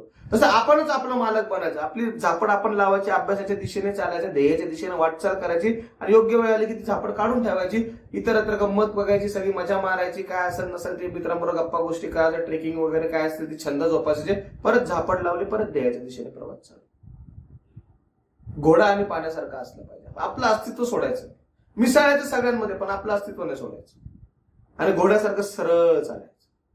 आवश्यकता वाटली की काढून घ्यायचं. याला म्हणतात मोरॅलिटी, ध्येय असणं. आणि हे ध्येय प्रत्येकाने बाळगणं गरजेचं आहे. हे आलं तुमचं व्यक्तिगत ध्येय आणि करिअरसाठी फार करिअर डेव्हलपमेंटसाठी हे फार ध्येय महत्वाचं ठरतं. पुढे आरोग्य. आरोग्य अबाधित असेल तरच कुठले ध्येय गाठताय. हे कॅरियर, बॉडी म्हणजे कॅरियर, बाहेरची पण आणि आतली पण. हे कॅरियर जर व्यवस्थित असेल तर तुम्हाला इतरत्र जाता येणार आहे. सर्दी झाली, डोकं दुखायला लागलं तरी अभ्यास होत नाही, घसा सुजला तरी अभ्यास होत नाही, साधा एक काटा पायात जरी घुसला तरी अभ्यास होत नाही किंवा अजून काही होत नाही, कुठलंच काम होत नाही, इरिटेट होतं. आरोग्य अबाधित असण्याचं ध्येय तुम्ही बाळगलं पाहिजे. ते इथिक्सला धरून असणारं ध्येय आहे. हे व्यक्तिगत ध्येयाचे त्यांचे प्रकार आहे की आरोग्य का अबाधित असावं. अरे व्यक्तीचं आरोग्य अबाधित असलं तर राष्ट्राचं आरोग्य अबाधित असेल. कोरोना काळात काय झालं, व्यक्तींचे आरोग्य अबाधित राहिले नाहीत तर राष्ट्राचंच आरोग्य बिघडलं होतं ना. प्रत्येक एक व्यक्ती आजारी पडली तर राष्ट्र आजारी पडलं, राष्ट्राला लॉकडाऊन लागलं. व्यक्तीचं आरोग्याचं ध्येय व्यक्तीने बाळगलंच पाहिजे. ते मॉरॅलिटीला धरूनच आहे, इथिकली धरूनच आहे. आरोग्य अबाधित राहण्यासाठी इथिकल वर्तन केलं पाहिजे ना. अपेय पिऊ नये, अखाद्य खाऊ नये, व्यायाम करावा, आरोग्यपूर्ण सकस आहार घ्यावा, आवश्यक ती खबरदारी घ्यावी, स्वच्छता राखावी. ही आवश्यक बाबी, ती ध्येय आहेत आणि ही ध्येयापर्यंत मार्गक्रमण करण्याची साधनं आहेत. इथिक्सला धरून आहेत, मॉरॅलिटीला धरून आहेत. म्हणून व्यक्तिगत ध्येय याच्यामध्ये टाकलेलं आहे. काय? आरोग्य. पुढे आहे सामाजिक ध्येय. सामाजिक ध्येयांमध्ये काय? समाज सेवा करता आली पाहिजे. समाजसेवेचे ध्येय प्रत्येकाने निश्चित समाजसेवेचे ध्येय बाळगायचं म्हणजे सगळं काम धंदा सोडायचं, समाजाची सेवा करत बसायचं असं त्याचा अर्थ बिलकुल नाही. करायची तुम्ही बिलकुल करा, काय हरकत नाही. असे समाजसेवक आहेत, आदरस्थानी आहेत, ते निश्चितच आहेत आदरस्थानी. पण रस्त्यावरून चालताना जर मध्ये एखादा दगड दिसला आणि रस्त्यावरून पुढून गाडी येत असेल तर दगड उचलून बाजूला ठेवा ना. इट्स कॉल समाजसेवा. चालते, हिला पण समाजसेवाच म्हणतात. तुमच्या समोर नदी पात्रामध्ये कोणी जर निर्माल्य अशा पद्धतीने टाकत असेल तर त्याला रोखवा की बाबा निर्माल्य टाकू नको नदी पात्रामध्ये. निर्माल्य कलेश बाजूला आहे, नदीचं प्रदूषण होतं, तिथं ठेव. 15 ऑगस्ट 26 जानेवारीच्या दुसऱ्या दिवशी तिरंगा रस्त्यात पडलेला असेल तर उचला. त्याच्यावर तुमचा पाय पडणार नाही याची काळजी घेऊन तो उचला. सन्मानाने त्याला व्यवस्थित ठिकाणी ठेवा. समाजसेवा आहे. उन्हाळ्याच्या दिवसांमध्ये बाहेरच्या याच्यामध्ये पॉटमध्ये कुंडीमध्ये काहीतरी पाणी ठेवा पशु पक्ष्यांसाठी. भूतदया आहे. हे इथिकल वर्तन आहे. याला म्हणतात समाजसेवा. सगळं सोडून फक्त समाजाचा मी देणं लागतो, समाजपुत्र म्हणून आता मला समाजामध्ये असं गरज नाही. एवढ्या याची गरज 100 कोटी लोकांच्या लोकसंख्येचा देश आहे. प्रत्येकाने थोडी थोडी जरी केली तरी संपूर्ण समाजाची ऑटोमॅटिकली रोजची उत्तम सेवा घडेल. त्यामुळे प्रत्येकाने अगदी घरदार सोडून समाजसेवा करावी असा त्याचा बिलकुल अर्थ होत नाही. सहकार्य, पुढचा मुद्दा आहे सहकार्य. कॉपरेशन असलंच पाहिजे, सहकार्य असलंच पाहिजे. ते तुमच्या घरामध्ये पण असलं पाहिजे, व्यक्तिगत जीवनामध्ये पण असलं पाहिजे, सामाजिक जीवनामध्ये पण असलं पाहिजे, नोकरीच्या ठिकाणी पण असलं पाहिजे. एखादा व्यक्ती अडचणीत आहे, एखाद्याला तुमच्या मदतीची गरज आहे, तुम्ही त्याला सहकार्य केलं पाहिजे, त्याला मदत केली पाहिजे. हे मॉरॅलिटीला धरून आहे. आणि परिवर्तन म्हणजे काय? ट्रान्सफॉर्मेशन. एखादी जर गोष्ट चुकीची समाजामध्ये घडत असेल, एखादा पायंडा चुकीचा पडलेला असेल, त्याच्यामध्ये परिवर्तन झालं पाहिजे. आपण गणपती उत्सवांमध्ये बघा, डीजेला बंदी, आधी डीजेचा पायंडा पडला होता, परिवर्तन झालं, ढोल पथक समोर आली. डीजेच्या ऐवजी आता ढोल पथकांचा नाद घुमायला लागला गणपतीमध्ये, गणपती उत्सवामध्ये, विसर्जनाच्या दिवशी आणि आगमनाच्या दिवशी आणि मधल्या काळात सुद्धा. डीजे मधनं होणाऱ्या ध्वनी प्रदूषणापेक्षा ढोलांमधनं निर्माण होणारा नाद हा सुमधुर आहे, सकारात्मकता देणारा आहे. त्याच्या घंटीच्या नादामधनं निघणाऱ्या वेव्ह या सकारात्मक आहे. हे परिवर्तन आहे. होलिका उत्सवामध्ये आपण होळी पेटवतो, तर होळीमध्ये तुम्ही जर 2-4 लवंग आणि एखाद 2 वेलचीचे दाणे टाकलेत किंवा वेलची टाकली, त्याची जो वाफ होते, जेव्हा ते जळतं, त्याचा जो धूर पसरतो, तो आरोग्याला आवश्यक असणारा धूर आहे. गौऱ्यांचा प्लास्टिक जाळू नका. होळ्यांमध्ये गौऱ्यांची होळी करा, लाकडाची होळी करा, वाळलेल्या लाकडांची करा, शक्यतो गौऱ्यांचीच करा. ती आवश्यकता आहे. हे परिवर्तन आहे, सामाजिक परिवर्तन आहे. आणि याला म्हणते, हे जेव्हा तुम्ही तुमच्या ह्या ध्येयापर्यंत पोहोचतात किंवा या गोष्टींना धरून, या ध्येयाला धरून जेव्हा तुम्ही वर्तन करतात, तेव्हा ते वर्तन हे मोरॅलिटीला धरून असतं. पुढचा मुद्दा आहे, या ध्येयाच्या, या वर्तनाचं महत्व काय. तर ध्येय काय करतात, तर व्यक्तीच्या कृतींची प्रेरणा आणि दिशा निश्चित करतात. प्रेरणा, व्यक्तीला प्रेरणा कुठून मिळते, कृतींची प्रेरणा.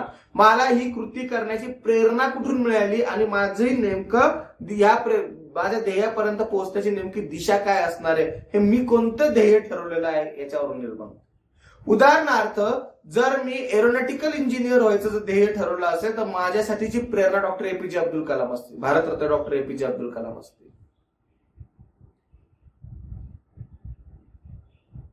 जर मी क्रिकेटर होण्याचं ध्येय निश्चित केलेलं असेल, तर माझ्यासाठी विराट कोहली असेल, भारतरत्न सचिन तेंडुलकर असतील, राहुल द्रविड असतील, ही माझी ध्येय असते, किंवा माझी प्रेरणा असते. मला कोणापासून प्रेरणा मिळालेली, कशापासून प्रेरणा मिळालेली आहे, आणि त्याच्यामुळे माझी दिशा निश्चित होते की मला नेमकं कुठल्या दिशेने जायचंय आणि कशा पद्धतीने जायचं. नैतिक मूल्य आणि विश्वास यांचा समन्वय साधला जातो. नैतिक मूल्य म्हणजे मोरल व्हॅल्यू, जे आपण आधीच बघितले, आणि विश्वास जो आतापर्यंत आपण खूप वेळा चर्चेला आहे, विचारसरणी, विचार यांचा समन्वय, कोऑर्डिनेशन, यांच्यामधला बंध निर्माण होतो. नैतिक मूल्य माझी कशी असली पाहिजे, मूल्यधिष्ठित वर्तन माझं कसं असलं पाहिजे, मोरल व्हॅल्यूज माझ्या नेमकं काय असल्या पाहिजे, याच्यामध्ये आणि विश्वासामध्ये एक प्रकारचा बंध तयार होतो, एक प्रकारचा ब्रिज तयार होतो. जर माझं ध्येय उत्तम असेल, ध्येय माझं निश्चित असेल, तर थोडक्यात तुम्हाला सांगू का, ज्याला ध्येय नाही तो वर्तन करूच शकत. जन्माला आला आणि हेला घालून मेला, अशी त्याची परिस्थिती होऊन जाते ज्याला ध्येय नाही त्याला. म्हणून ध्येय फार आवश्यक आहे. मोरॅलिटीच्या सुरुवात, मोरॅलिटीने जीवनमान जगण्यासाठी आणि मोरल आयुष्य जगण्यासाठी, आणि सगळ्यात महत्वाचं म्हणजे जीवनामध्ये काहीतरी साध्य करण्यासाठी ध्येय असणं फार आवश्यक आहे. ज्याला ध्येय असतं ना, त्याचे निधन वार्ता पान नंबर 1 वर येते वर्तमानपत्रामध्ये. ज्याला ध्येय नसतं, जो ध्येयहीन जगतो, त्याची दखल समाज तशा पद्धतीने घेताना दिसत. कोणते ध्येय बाळगा, पण ध्येय निश्चित व्यक्तिगत बाळगा, कुटुंबामध्ये सुद्धा तुम्हाला आदर प्राप्त होतो. जर तुम्ही तुमचं व्यक्तिगत ध्येय जर पार पाडलं, तर कुटुंब सुद्धा तुम्हाला आदर देते. सामाजिक ध्येय पार पाडलं तर समाज सुद्धा तुम्हाला आदर देते, देणारच, का नाही देणार. भारतरत्न डॉक्टर बाबासाहेब आंबेडकरांनी अस्पृश्यता निर्मूलनाचं ध्येय बाळगलं होतं. समाजाने आजही आदर करतो. छत्रपती शिवरायांनी हिंदवी स्वराज्याचं ध्येय बाळगलं होतं, समाज आजही आदर करतो.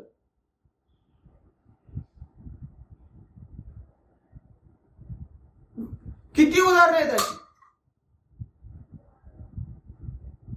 त्यामुळे तुम्ही ध्येय बाळगणं फार महत्वाचं आहे. तुम्ही जेव्हा ध्येय बाळगतात त्यावेळेला तुमचं जीवन हे मोरॅलिटीला धरून होतं, नैतिकतेला धरून तुमचं जीवनमान तुम्ही व्यतीत करायला सुरुवात करत असता. मूल्य, विश्वास आणि ध्येय यांचा संबंध कसा आहे तो आपल्याला बघायचं. मूल्य, विश्वास आणि ध्येय यांचा परस्परांमधलं रिलेशन कसं आहे, संबंध कसा आहे. मूल्य, विश्वास आणि ध्येय हे सर्व एकमेकांशी संबंधित आहे. मूल्य व्यक्तीच्या विश्वासांवर आधारित असतात, जे व्यक्तीला ध्येयाकडे नेण्यासाठी मदत करत असतात. मूल्य म्हणजे व्हॅल्यूज हे व्यक्तीच्या विश्वासांवर, विश्वास म्हणजे विचार, मी कसा विचार करतोय, माझी विचारसरणी कशी बनलेली आहे, याच्यावरच माझं नैतिक मूल्य किंवा माझं मूल्य ठरेल. ते नैतिक आहे का अनैतिक आहे ते विचारांवर ठरेल. विचार शुद्ध, मूल्य शुद्ध. विचार अशुद्ध, मूल्य अशुद्ध. म्हणजे मूल्य हे विश्वासांवर अवलंबून असतात. आणि जी माझी मूल्य ठरलेली आहे तीच मला ध्येयाकडे घेऊन जाणार. माझं मूल्य ठरलेलं आहे, माझं व्हॅल्यू ठरलेली आहे, माझं व्हॅल्युएबल लाईफ मला, व्हॅल्युएबल आयुष्य मला एरोनॉटिकल इंजिनियर म्हणून जगायचं आहे, मला स्पेस टेक्नॉलॉजीमध्ये काम करायचं आहे. माझं ध्येय ठरलं, माझ्या त्या ध्येयाच्या दिशेने माझी वाटचाल सुरू होईल. मी त्या पद्धतीची पुस्तकं बघेल, त्या पद्धतीचा अभ्यास करेल, त्या पद्धतीची एंट्रन्स एक्झाम देईल, त्या पद्धतीची संस्था शोधेल, तिथून मी शिक्षणक्रम पास करण्यासाठी प्रयत्न करेल. एखाद्या व्यक्तीला जर न्यायाची मूल्य, न्याय या मूल्याची त्याने जोपासना त्याच्या आयुष्यामध्ये केलेली असेल की मी न्यायप्रिय व्यक्ती आहे, मला न्यायप्रिय जीवन जगायला आवडतं, न्याय हा माझ्या जीवनाचा आधारभूत तत्व आहे, तो समाजामध्ये सुद्धा न्यायाचीच प्रस्थापना करण्यासाठी कार्य करेल ना. आणि तो समाजाकडनं पण न्यायाचीच अपेक्षा ठेवेल ना. त्याचं ध्येय काय असेल की न्याय, जिथे मी जाईल तिथे तिथे न्यायाची प्रस्थापना करणं, न्याय पद्धतीने जीवनमान व्यतीत करणं. एखाद्याने सत्य हे माझ्या जीवनाचं मूल्य आहे असं ठरवलं तर तो सत्याचीच पराकाष्ठा करेल, सत्याचीच अपेक्षा करेल. जिथे जाईल तिथे तो सत्यच पेरेल आणि सत्यच तो घेऊन त्याच्या बरोबरीने पुढे जाईल. तो आणि ती व्यक्ती बरोबर सत्य असेच पुढे जाताना आपल्याला दिसेल. एखाद्या व्यक्तीने जर आपण म्हटलं की मूलभूत कर्तव्यांवर आधारितच मला जीवनमान जगायचं आहे, घटनेने दिलेल्या मूलभूत कर्तव्यांवर आधारितच मला जीवनमान जगायचं आहे, तो जिथे जाईल तिथे तो मूलभूत कर्तव्य त्याची जोपासताना दिसेल, त्याला पण लोक पण जोपासतील, त्याचं ध्येय निश्चित होईल, ध्येयाची दिशा ही ठरताना आपल्याला दिसेल. त्यामुळे इथं म्हटलेले मूल्य, विश्वास आणि ध्येय ही एकमेकांशी संबंधित आहे. नैतिकतेवर प्रभाव टाकणारे घटक कोणते कोणते आपल्याला ते बघायचे. संस्कृती आणि परंपरा व्यक्तीच्या मूल्य आणि विश्वासांना आकार देत असतात. तुम्ही कोणत्या संस्कृतीत वावरलेत आणि तुम्ही कोणत्या परंपरेत वावरताय याच्यावर व्यक्तीची मूल्य आणि विश्वास ठरताना आपल्याला दिसतो. आणि अगदी खरं आहे, जर तुमची संस्कृती ही परोपकाराची असेल तर तुमची मूल्य परोपकाराची आहे, तुमचे विचारसरणी परोपकाराची आहे. तुमची संस्कृती जर भूतदेयाची असेल तर तुमची मूल्य भूतदेयाची आहे, तुमचा विश्वास भूतदेयावर असणार आहे. तुमची जर परंपरा, तुमची संस्कृती अहिंसेची आहे, तुमची मूल्य ही अहिंसेची असणार आहे, तुमचा विश्वास अहिंसेवर असणार आहे. कुठल्या परंपरेत वावरलात, कोणत्या सांस्कृतिक परंपरेमध्ये तुम्ही वावरलेला आहात हे फार महत्वाचं आहे. म्हणून आपण एक वाक्य बोलतो का, पाश्चिमात्य संस्कृती आणि पूर्व किंवा भारतीय संस्कृती आपण बोलतो.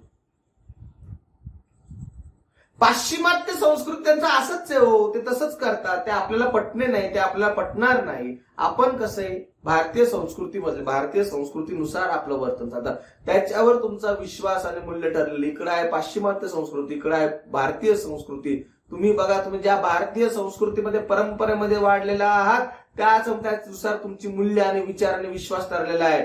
काय ठरलेला आहे की थोरा मोठ्यांचा आदर करणं, राष्ट्राचा सन्मान राखणं, भारताला माता संबोधणं. पाश्चिमात्य संस्कृतीमध्ये अमेरिका माता, इंग्लंड माता, लंडन माता, स्पेन माता, फ्रान्स माता नाहीये ना. भूमीला आईचा दर्जा देणं, राष्ट्राला मातेचा दर्जा देणं, आई समतीची वागणूक ठेवणं, सन्मान करणं, हे आपण तत्व बाळगतो की नाही, हे मूल्य आपण बाळगतो की नाही, या मूल्यावर आधारित आपण काम करतो की नाही, आपण जीवनमान व्यतीत करतो की नाही. कारण काय, ते संस्कृती आणि परंपरेवरती आधारित आहे. प्रत्येक समाजातील नैतिक विचारांची विविध सांस्कृतिक घटकांवर अवलंबून असते. प्रत्येक समाजातील नैतिक विचारसरणी ही तिथल्या सांस्कृतिक घटकांवर अवलंबून असते. जसं की आपण आत्ताच बघितलं, सांस्कृतिक घटक कसा आहे त्याच्यावर त्या समाजाची नैतिक विचारसरणीची बांधणी होताना आपल्याला दिसते.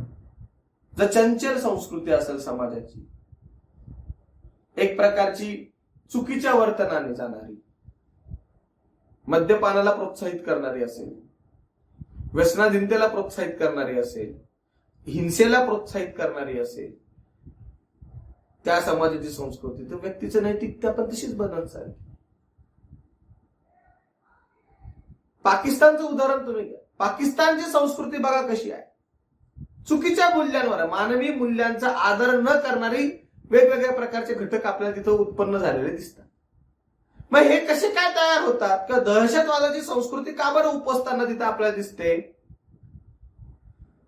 कारण दहशतवादाच्या संस्कृतीला पोषक असणारं वातावरण तिथं तयार झालेलं आहे. त्या तिथं तशी संस्कृती आहे, त्यामुळे तिथं निर्माण होणारे मूल्य, व्हॅल्यूज पण त्याच पद्धतीने येताना दिसत. आपल्याकडे काय असं होत नाही? कारण आपली संस्कृती, आपली परंपरा त्याला धरून नाही, असल्या चुकीच्या घटकांना धरून नाही. म्हणून आपली परंपरा आणि आपल्या संस्कृतीनुसार आपल्याकडचे मूल्य, नैतिकता ही कायम समाजाभिमुख आणि प्रगतिशील अशीच दिसून आपल्याला येते. पुढे शैक्षणिक वातावरणामुळे व्यक्तीच्या नैतिकतेवर प्रभाव पडताना आपल्याला दिसतो. साहजिक आहे. कुठे शिक्षण घेतात, कसं शिक्षण घेतात, व्यक्तीच्या नैतिकतेवर खूप प्रभाव पडताना दिसेल. माझा एक विद्यार्थी होता, तो नाशिक मधल्या एका कॉन्व्हेंट शाळेमध्ये शिकत होता. त्याच्या घरामधलं वातावरण जे होतं ते अत्यंत धार्मिक होतं, चांगलं होतं. आणि तो कॉन्व्हेंट शाळेमध्ये शिकत होता. तो आंघोळीच्या वेळेला गणपती स्तोत्र वगैरे म्हणायचा, भीमरूपी म्हणायचा, रामरक्षा म्हणायचा. आणि कालांतराने काय झालं काय माहित नाही, पण तो हिंदू देवदेवतांना नावं ठेवायला लागला. तो वेगवेगळ्या पद्धतीने पूजा अर्चनाला विरोध करायला लागला. जेव्हा कारणांचा शोध घेतला गेला, तर त्यावेळेला तो ज्या कॉन्व्हेंट शाळेमध्ये शिकत होता तिथला एक घटक होता. त्या घटकाने त्या विद्यार्थ्यांना ज्या पद्धतीने शिकवलं किंवा शिकवण्याचा प्रयत्न केला, त्याचा प्रभाव नकळतपणे त्या विद्यार्थ्यावर पडला. आणि तो नको त्या संस्कृतीकडे किंवा दुसऱ्या संस्कृतीकडे त्याचं चलनवलन होताना तुम्हाला दिसायला लागलं. अर्थात तो परत त्याला समजून सांगितल्यानंतर आणि त्याच्यावरचा तो प्रभाव नाहीसा केल्यानंतर तो जसा पहिला होता तसाच तो परत त्याचं वागणूक आणि वर्तन त्याचं सुधारलं आणि तो त्या पद्धतीने पुढे जायला लागला. आणि तो चांगलं काम करतो आहे, उत्तम ठिकाणी आहे, उत्तम काम करतो आहे. शैक्षणिक वातावरण, शैक्षणिक घटकाशी संबंधित घटना होती. शिक्षणात शैक्षणिक प्रिमायसेस मध्ये कशी घटना घडली, कसं शिक्षण मिळतंय. दहशतवादाचं शिक्षण मिळालं, नैतिकता दहशतवादीच होणार. अध्यात्माचं मिळालं, आध्यात्मिक होणार. वारकरी संप्रदायाचं मिळालं, वारकरी संप्रदायाची होणार. वैज्ञानिक वातावरणाचं शिक्षण मिळालं, वैज्ञानिक विचारसरणी, वैज्ञानिक नैतिकता. खगोलीय मिळालं, खगोलीय. ज्योतिष मिळालं, ज्योतिषीय. ऐतिहासिक मिळालं, इतिहासाच्या काळानुसार आपली चालणारी शैक्षणिक आपली नीतिमत्ता तयार होईल किंवा नैतिकता तयार. शैक्षणिक वातावरण खूप चांगला परिणाम करत असतं. तुम्ही तुमच्या लहानपण आठवा किंवा तुमच्या घरामध्ये जर कोणी लहान असेल तर त्यांचं एकदा वर्तन बघा. तुम्ही जे सांगतात ते त्यांना लवकर पटत नाही. त्यांच्या बाईंनी, ताईंनी, सरांनी, मॅडमनी सांगितलंय त्यांना लगेच पटतं. नाही आमच्या मॅडमने आम्हाला असं सांगितलं, नाही आमच्या ताईंनी आम्हाला असं सांगितलं, नाही आमच्या बाईंनी आम्हाला असं सांगितलं, लगेच पटतं. शैक्षणिक वातावरणामध्ये तुम्ही लहानपणापासून ज्या वेळेला जाता तर त्याच वेळेला तिथंच तुमची फुलायला सुरुवात झालेली असते. तुमच्या मनावर त्याचा प्रभाव पडायला सुरुवात झालेली असते की ताई, बाई, सर, मॅडम जे सांगतील ते बरोबर सांगतात, त्यांचं ऐकलं पाहिजे. घरामधले लोक पण तुम्हाला तेच सांगतात की गुरुजनांचा मान राखावा, गुरु जे सांगतील ते म्हणावं. गुरुर ब्रह्मा, गुरुर विष्णू, गुरुर्देव महेश्वरा. आपण म्हणतो गुरुर साक्षात परब्रह्म तस्मै श्री गुरुवे नमः. शैक्षणिक वातावरणाचा मूल मंत्रच आपल्या संस्कृतीत आहे ना. आणि ह्या मूल मंत्राला धरूनच आपण शिक्षणाचा श्री गणेशा करतो, आपण गुरुपौर्णिमा साजरी करतो. मग शैक्षणिक वातावरणामध्ये जी आपली जडणघडण होत असते तीच आपले ध्येय, मूल्य निर्धारित करणार की नाही करणार, ठरवणार की नाही ठरवणार, निश्चित ठरवणार. त्याच्यामुळे शैक्षणिक वातावरण आपल्या मूल्यांवर आणि इथिकल वर्तनावर परिणाम करताना किंवा ते घडवताना आपल्याला दिसून येत असतं. पुढे कुटुंब आणि मित्र. कोणत्या कुटुंबात आणि कोणत्या मित्रांमध्ये राहता? वारंवार बोललोय आतापर्यंत, पहिल्या क्षणापासून सांगतो. कुटुंब आणि मित्र निश्चितच तुमच्यावर परिणाम करत असतात. व्यसनी मित्र व्यसनी बनवतो, चांगला मित्र चांगला बनवतो, चांगला मित्र व्यसनी मित्राला व्यसनापासून परावृत्त करतो, दुसरी बाजू येते. होऊ शकते. संगत हा शब्द आहे, तो पटकन लक्षात येईल तुमच्या. संगत, त्याची चांगली संगत नाही त्याच्यावर राहू नकोस, त्याची चांगली संगत आहे त्याच्यावर राहा. ऐकले असतील कधी कधी शब्द, कानावर आले असतील तुमचे. त्याच्यामुळे तुमची संगत कशी आहे, तुमचं वातावरण कसं आहे, तुम्ही फुलतात नेमकं कुठे आहात, हे फार महत्वाचं. तुमचा परिवेश कसा आहे, तुमचं कुटुंब कसं आहे, याच्यातूनच नैतिक मूल्यांची शिकवणूक किंवा जडणघडण आपल्याला होताना दिसते. आणि व्यक्तीच्या नैतिकतेवर त्याच्यामुळे कुटुंब आणि मित्र आपल्याला प्रभाव टाकताना दिसते. आणि त्याच्यातूनच तुमचा सामाजिक संवाद कसा असावा हे ठरत असतं. समाजामध्ये तुमचा संवाद होतो, समाजामध्ये तुमच्या चर्चा होतात. आणि समाजामध्ये होणाऱ्या चर्चा, समाजामध्ये होणारा संवाद हा तुमची नैतिकता ठरवायला कारणीभूत ठरत असतो. समाजामध्ये जर एखाद्या चुकीच्या घटकाची चर्चा सातत्याने होत असेल तर नैतिक वर्तन कसं करावं हा मोठा प्रश्न पडतो. एक उदाहरण देतो. आता मध्यंतरी पुण्यामध्ये एका श्रीमंत घराण्यातल्या मुलाने एका महागड्या गाडीने दुचाकी स्वार असणाऱ्या एका मुलाला आणि मुलीला उडवलं आणि त्याच्यामध्ये त्या दोघांचा दुर्दैवी अंत झाला. तर संबंधित मुलाला न्यायालयामध्ये घेऊन गेलेलं असताना न्यायालयाने त्याला 300 शब्दांचा निबंध लिहायला वगैरे असली काहीतरी शिक्षा दिली. हे तुम्ही बघितलं असेल, समाज माध्यमांमध्ये पण फिरलं आणि पेपरमध्ये पण फिरलं होतं या सगळ्या गोष्टी, या घटना. काय रिॲक्शन आली, समाजामध्ये चर्चा झाली, समाजामध्ये संवाद झाला. ही नैतिकतेला धरून नाही, नैतिकतेला धरून नाही, न्यायाला धरून नाहीये. मग कोणी काही करा, 300 मार्काचा निबंध, त्याच्यावर मीम्स पण आले, जोक पण आले की मी घरनच निबंध लिहून आणलो साहेब, सोडा मला, झाली चूक माझ्याकडे, सॉरी, एवढं म्हटलं की झालं, निघालं. नैतिकतेला धरून नाही, न्यायाला धरून नाही, चर्चा झाली, संवाद झाला समाजामध्ये, तुमचा झाला, समाजाचा आपापसात सगळ्या लोकांचा झाला. न्यायालयाला सक्रियता दाखवायला लागेल, न्यायालयाला पुढे यावं लागलं, पोलिसांना पुढे यावं लागलं, अधिक तपास करावा लागला, राजकारण्यांना हस्तक्षेप करून तपासाची योग्य ती दिशा ठरवावी लागली आणि संबंधित मुलाला त्याच्या पालकांना योग्य ते न्याय प्रक्रियेनुसार शासन करण्यासाठी प्रक्रियेमध्ये त्यांना समाविष्ट करून घ्यावं लागलं आणि ती योग्य ती शासन प्रक्रिया सुरू झाली. तर समाजात चर्चाच झाली नसती, संवाद झाला नसता, 300 शब्दांच्या निबंधावर एवढं मोठं कृत्य, एवढं मोठं दुष्कृत्य सहज लपलं असतं.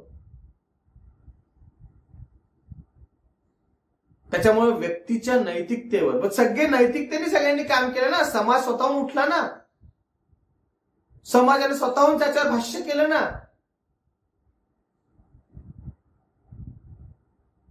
नैतिकतेवर आधारित समाजाचं वर्तन तयार झालं, नैतिकतेवर आधारित समाजाने वर्तन केलं, कारण संवाद आणि चर्चा या त्याच्यातून घडली. थोडक्यात काय आहे या धड्यामध्ये, थोडक्यात काय दिलेलं आहे, मूल्य, विश्वास आणि ध्येय ही एकमेकांवर आपल्याला प्रभाव टाकताना दिसतात, हे आपण बघितलंच. त्याच्यानंतर तुमचे विचार, तुमची कृती आणि यातून तुमचा निर्माण झालेला विश्वास म्हणजेच काय, तुमचा विचार, आणि हाच तुमचं काय ठरवतो, ध्येय ठरवतो किंवा उद्दिष्ट ठरवताना तुम्हाला दिसतं. आणि तुमची जी मोरॅलिटी आहे, नैतिकता आहे, त्याच्यावर तुमचे कुटुंब, मित्र आणि समाज या वेगवेगळ्या घटकांचा प्रभाव तुम्हाला सातत्यानं पडताना दिसून येत असतो. आता सध्या हा 3रा धडा इथं संपलेला आहे. पुढच्या व्हिडिओमध्ये आपण पुढच्या धड्याबाबत चर्चा करू. या धड्याबद्दल जर काही प्रॉब्लेम असतील, काही समस्या असतील तर जरूर आम्हाला कळवा. तुर्तास